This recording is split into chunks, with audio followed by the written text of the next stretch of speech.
भगवान विष्णु के 10 अवतार और उनकी कहानियां।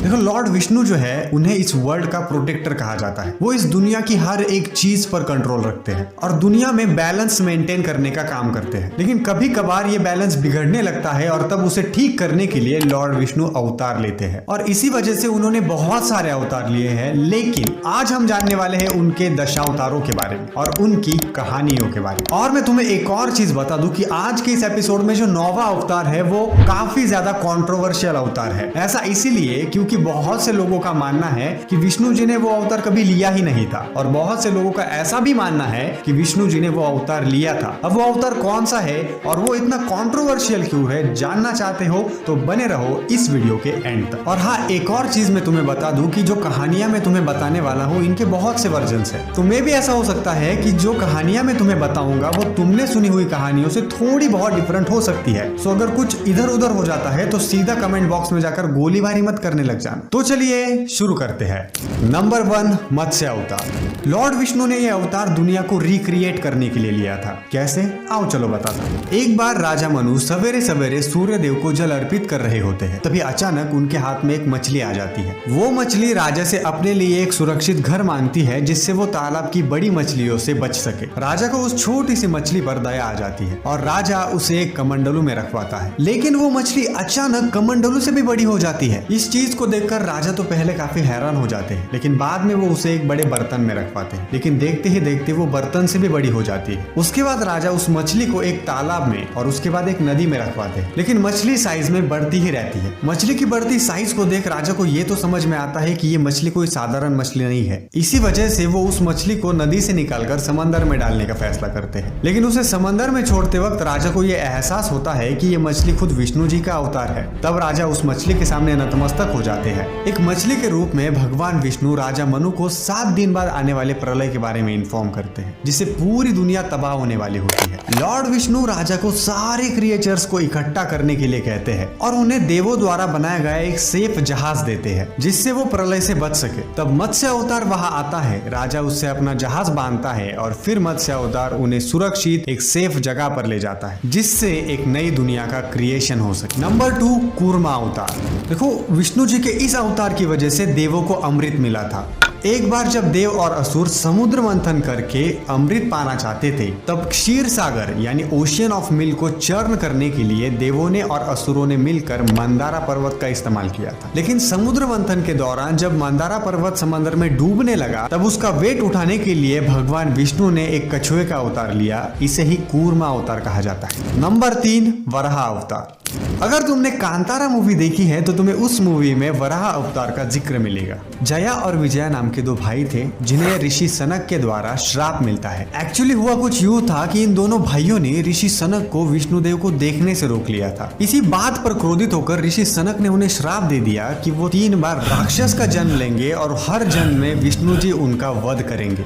इसके बाद उनका जन्म होता है एज हिरण्याक्ष और हिरण्यकशिपु। इनमें से हिरण्याक्ष अर्थ को चुरा कर उसे कॉस्मिक ओशियन के बॉटम में छुपा देता है। तब अर्थ को हिरण्याक्ष के चंगुल से छुड़वाने के लिए विष्णु जी ने वराह अवतार लिया था। इसके बाद हिरण्याक्ष और वराह अवतार में बहुत घमासान युद्ध होता है जो हजारों सालों तक चलता है, जिसमें आखिरकार वराह अवतार की जीत होती है और जीतने के बाद वराह अवतार अर्थ को अपने दांतों पर रखकर फिर से उसे यूनिवर्स में अपनी जगह पर रिस्टोर कर देते हैं। नंबर 4, नरसिम्हा। हिरण्याक्ष का भाई हिरण्यकशिपु को एक वरदान मिला था कि वो इस दुनिया में बने किसी भी अस्त्र शस्त्र से, किसी भी जीव जंतु से, किसी भी पशु पक्षी से, ना ही किसी इंसान से, ना ही किसी शैतान से और ना ही किसी भगवान से, ना ही सुबह दोपहर या फिर रात को, ना ही घर के अंदर, ना ही घर के बाहर, ना ही जमीन पर, ना ही आकाश में, ना ही पानी में, उसे कहीं पर भी कोई नहीं मार सकता। इसके बाद तो वो लगभग अमर ही हो चुका था। अपने भाई की मौत का बदला लेने के लिए उसने विष्णु भक्तों को मारना शुरू कर दिया। लेकिन इस कहानी में ट्विस्ट तो तब आया जब उसका बेटा ही, उसका खुद का बेटा ही बहुत बड़ा विष्णु भक्त निकला। ये जानने के बाद वो आग बबूला हो गया और उसने अपने बेटे को मारने का प्रयास शुरू कर दिया। तब अपने सारे भक्तों को और भक्त प्रहलाद को बचाने के लिए विष्णु जी ने आधे लायन और आधे इंसान का नरसिम्हा अवतार ले लिया। उसके बाद उन्होंने शाम के वक्त हिरण्यकशिपु के महल के चौराहे पर ही हिरण्यकशिपु का वध कर दिया। नंबर 5, वामन अवतार। हिरण्यकशिपु का बेटा था प्रहलाद और उस प्रहलाद का पोता था बलि। बलि एक काफी शूरवीर और नेकदिल राजा था और उसी के साथ वो एक बहुत बड़ा विष्णु भक्त भी था। अपनी वीरता के दम पर उसने तीनों लोकों पर जैसे धरती, स्वर्ग और पाताल, इन तीनों लोकों पर जीत हासिल कर ली। तब देवताओं ने विष्णु भगवान से मदद मांगी। उसके बाद भगवान विष्णु एक वामन अवतार लेकर बलि के यज्ञ में पहुंच गए और दान में उन्होंने बलि से 3 कदमों जितनी जमीन की मांग की। इतनी सी मांग सुनने के बाद बलि ने तुरंत हाँ कर दिया और इसके तुरंत बाद वामन अवतार ने विशाल रूप धारण कर लिया और अपना पहला कदम धरती पर, दूसरा कदम स्वर्ग पर रख दिया। लेकिन तीसरा पैर रखने के लिए जगह ही नहीं बची थी। तब बलि ने तीसरा कदम रखने के लिए वामन अवतार के सामने अपना सिर पेश कर दिया। बलि की इतनी निष्ठा देखकर विष्णु जी उस पर प्रसन्न हो गए और उसे पाताल का राजा बना दिया और इसी के साथ साथ साल में एक बार धरती पर आने का वरदान भी दे दिया और उसी दिन को ओणम फेस्टिवल के तौर पर सेलिब्रेट किया जाता है। नंबर 6, परशुराम। परशुराम जी ने एक बड़ी ही भयंकर प्रतिज्ञा ले ली थी, तुम सुनकर चौंक जाओगे। तो लॉर्ड परशुराम जो थे वो ऋषि जमदाग्नि और रेणुका देवी के पुत्र थे। परशुराम जी को एक एक्स यानी कुल्हाड़ी महादेव से वरदान के रूप में मिली थी। वो पहले ब्राह्मण क्षत्रिय थे, उनके पिता एक ऋषि थे और उनकी माता क्षत्रिय। तो एक बार एक राजा कार्तिवीर्य अर्जुन अपने सैनिकों के साथ शिकार पर जाता है। शिकार करते करते वो थक कर ऋषि जमदाग्नि के आश्रम में विश्राम करने का डिसीजन लेता है। ऋषि होते हुए भी जमदाग्नि राजा का काफी अच्छा अतिथि सत्कार करते हैं, क्योंकि ऋषि जमदाग्नि के पास एक गाय थी, कामधेनु। ये गाय इंसान की सारी इच्छाएं पूर्ण करती थी। ये बात पता चलने पर राजा जमदाग्नि ऋषि से कामधेनु देने की मांग करते हैं, लेकिन ऋषि जमदाग्नि इस बात को रिफ्यूज कर देते हैं। तो गुस्से में आकर राजा फोर्सफुली कामधेनु को अपने साथ ले जाते हैं और ऋषि जमदाग्नि के आश्रम को तहस नहस कर देते हैं। तो इससे पहले कि मैं तुम्हें आगे की कहानी बताऊं, उससे पहले तुम्हें परशुराम जी के बारे में एक चीज पता होना बहुत जरूरी है। परशुराम जी को गुस्सा बहुत आता था। राजा की इस हरकत पे एज यूजुअल परशुराम जी बहुत ज्यादा गुस्सा हो जाते हैं।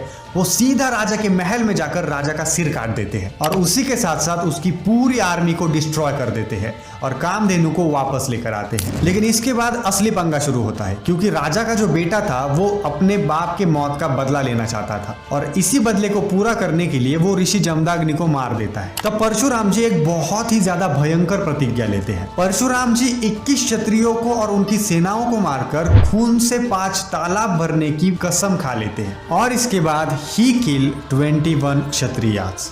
परशुराम जी 7 चिरंजीवियों में से एक चिरंजीवी है, जिस पर हम पहले ही वीडियो बना चुके हैं, जिसका लिंक तुम्हें वीडियो के डिस्क्रिप्शन में मिल जाएगा। नंबर 7, श्री राम। मर्यादा पुरुषोत्तम, अयोध्या के युवराज और राजा भगवान श्री राम। देखो, श्री राम जी का जो अवतार है वो हमें मोरालिटी और रूल्स एंड रेगुलेशंस को सिखाता है। उनकी कहानी यानी रामायण हिंदुइज्म में सबसे ज्यादा पढ़ा जाने वाला ग्रंथ है। प्रभु श्री राम वो इंसान थे जिन्होंने अपने भाई और पत्नी के साथ 14 वर्षों तक वनवास काटा। वो एक आइडल पति थे, एक आदर्श भाई थे और इसी के साथ साथ सिर्फ वानरों की सेना की मदद से दुनिया के सबसे ताकतवर राक्षस को मारने वाले योद्धा और लीडर थे प्रभु श्री राम। बट आजकल तो ट्रेंड रावण का चल रहा है। रावण काफी विद्वान था, वेदों का ज्ञानी था, एक अच्छा म्यूजिशियन था, महादेव का भक्त था, ऐसा कहकर लोग उसे पूजने लगे हैं। कुछ लोगों का कहना है कि रावण का जो वध हुआ था वो सिर्फ सीता माता के अपहरण की वजह से हुआ था। लेकिन मैं तुम्हें ये बता दूं कि सीता माता का अपहरण तो सिर्फ एक रीजन था। रावण इतना बड़ा पापी था कि उसे मारने के लिए खुद भगवान को इस धरती पर अवतार लेना पड़ा था।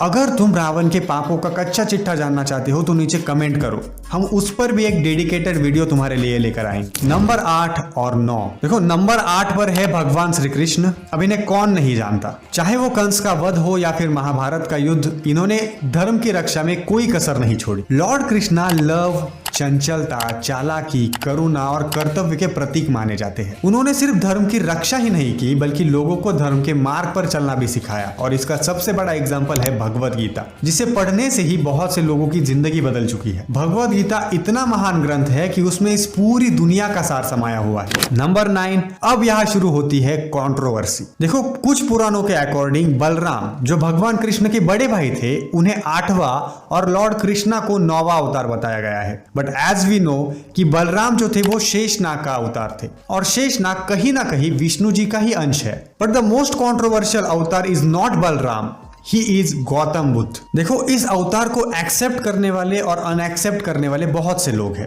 बट गौतम बुद्ध जो है वो फाउंडर थे बुद्धिज्म के, और उन्हें हिंदुइज्म में विष्णु जी का 9th अवतार माना जाता है। ऐसा मैं नहीं कह रहा, ये लिखा है गरुड़ पुराण के 8वें अध्याय के 10वें और 11वें श्लोक में। इसी के साथ अग्नि पुराण, पद्म पुराण, लिंग पुराण, नारद पुराण, वराह पुराण और स्कंद पुराण में भी इस बात का जिक्र है। और तो और 8th अवतार एज कृष्णा और 9th अवतार एज लॉर्ड बुद्धा, ये दशावतारों की मोस्टली एक्सेप्टेड लिस्ट। वेल, अगर हम बुद्धिज्म की बात करें या फिर हिंदुइज्म की बात करें तो दोनों ही लोगों को अहिंसा और धर्म के मार्ग पर चलने की सीख देते हैं। बट स्टिल मैं चाहूंगा कि अगर तुम्हारे पास इस टॉपिक पर पक्की जानकारी हो तो तुम उसे कमेंट्स में जरूर लिखना। नंबर 10, कल्कि अवतार। देखो, इस अवतार ने अभी तक धरती पर जन्म नहीं लिया है, और ऐसा कहा जाता है कि जब ये कलयुग अपने चरम पर होगा, हर जगह पाप ही पाप होगा, धर्म और सच्चाई के लिए इस दुनिया में जगह नहीं रहेगी, तब एक सफेद घोड़े पर अपने हाथ में लेजर की तलवार लिए कल्कि अवतार इस कलयुग का और सारे पापियों का विनाश करके फिर से सतयुग को शुरू करेंगे। तो देखो, ये थे विष्णु जी के 10 अवतार और उनकी कहानियां। लेकिन अगर तुम 7 चिरंजीवियों के बारे में जानना चाहते हो तो इस वीडियो पर क्लिक करके तुम उसे देख सकते हो। चैनल पर नए हो तो चैनल को सब्सक्राइब करो। वीडियो थोड़ा भी इंफॉर्मेटिव लगा हो तो वीडियो को लाइक करो। फिर मिलेंगे चलते चलते।